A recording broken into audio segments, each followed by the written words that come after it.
বর্তমান যে ফলনটা হয়েছে আগামীতে তিনি আগে নেওয়ার জন্য তার ডিলারকে জানানো হয়েছে যে আমি আগামীতে আমাকে আগে দেবেন বীজের দাম। মানে অন্য অন্য বীজের তুলনায় এই বীজের যে মূল্য সেই তুলনায় অনেক ভালো, অনেক ভালো, মানে মূল্য অনুযায়ী আপনি অনেক ভালো, অনেক অনেক। এবার বীজ যারা নিয়েছে তারাই বলছে এই বীজটা খুবই ভালো পেঁয়াজ।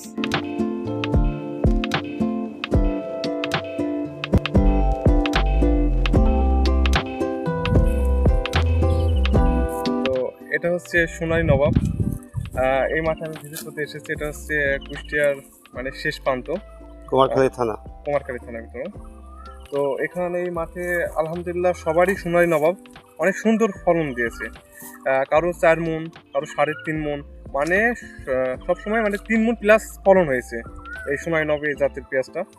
তো এখানকার কৃষকের সাথে কথা বলে এটা বুঝতে পারলাম তারা আসলে অনেক আগ্রহী যেন আগামীতে মানে অগ্রিম দানা নেওয়ার জন্য যেসব ডিলার আমাদের নিয়োগ দেওয়া হয়েছে তাদের কাছে অগ্রিম মানে আগে থেকে জানানো হয়েছে যে ভাই আগে আসলে যেন আমাদের এই দানাটা দেওয়া হয়, আগে আগে দেওয়া হয়।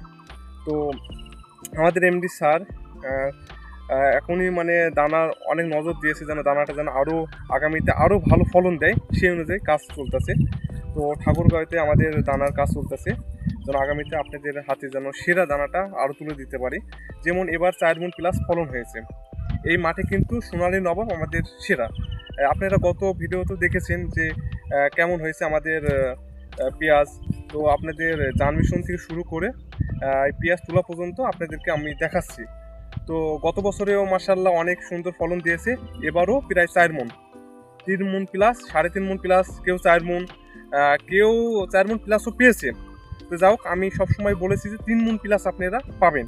তো আমি যা বলেছি তার থেকেও কৃষকেরা 3.5 মণ এবং 4 মণ পেয়েছে। তো আলহামদুলিল্লাহ আসলে অনেক ভালো লাগে কৃষকের মুখে হাসি এবং তারা যে একটা ভালো ফলন পাচ্ছে, তারা যে একটা অন্যরকম লাভবান হবে, এটাই আমার কাছে অনেক ভালো লাগছে। ধন্যবাদ, আসসালামু আলাইকুম।